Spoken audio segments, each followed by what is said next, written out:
In this video lesson, I am going to explain return values from methods. But before I explain return values, I have to explain the meaning of this keyword void that is found in front of each method declaration. In programming, void means nothing.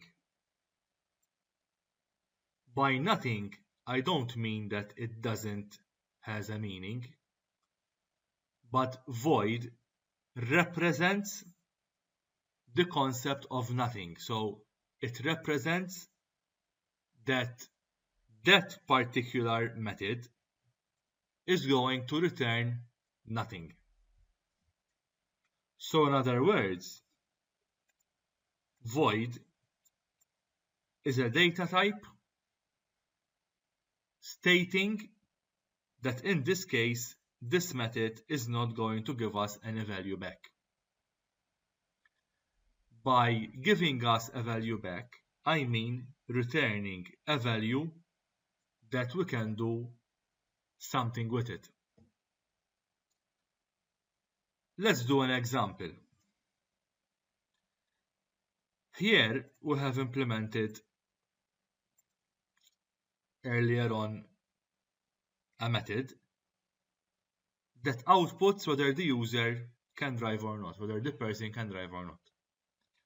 Now let's write a method that will return to us the amount of years remaining for a person to drive. So if this person is 18 years or older, the method should return a 0. Otherwise, it should return the difference between 18 and the age of the user. Since I want the value to be returned rather than displayed on the screen, instead of starting the method with a void, I am going to start the method with an int.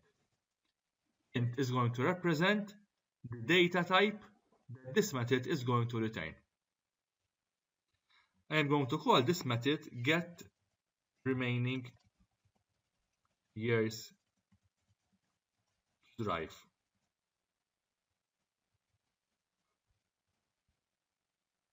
And I am going to implement an if statement, and if age is greater or equal to 18, the method will return 0, else the method will return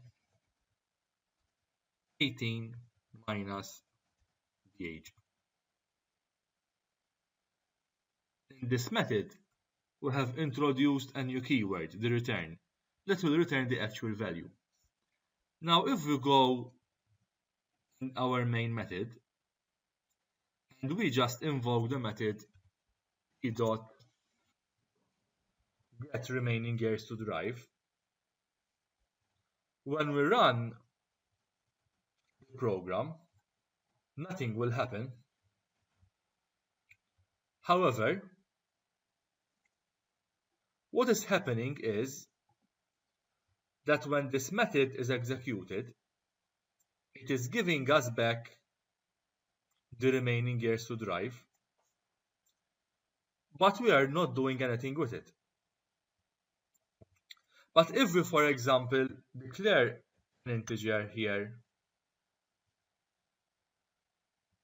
and we call it years, equals p.get remaining years to drive, and then we do a system.out.println years, what will happen is that when we run this program, this method will return the years, remaining years to drive, and store the value in variable years, and then years will be displayed on the screen. So if we run, it is giving me a 0. If I change this to, for example, 15, it should give me a 3. Let's debug this program. So I'm going to do a breakpoint there, and another breakpoint here. If I run the program in debug mode, when it encounters this method, and it will step into it. Here we have age, which is 15. So is age greater or equal to 18? False. So it will jump to the else part, and it will return 18 minus age. Now 18 minus age, the answer is 3. So it will return 3. That 3 will be saved in variable years. And then here we are outputting our variable years. So it will output 3, as you can see on the screen. We can also, instead of saving the value in variable years, we can directly write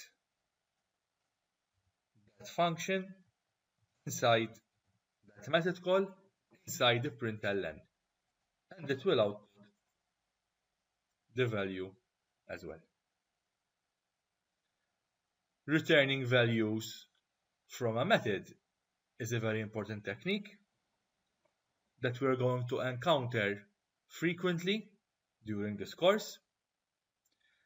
An important thing that you have to understand is that every method returns something.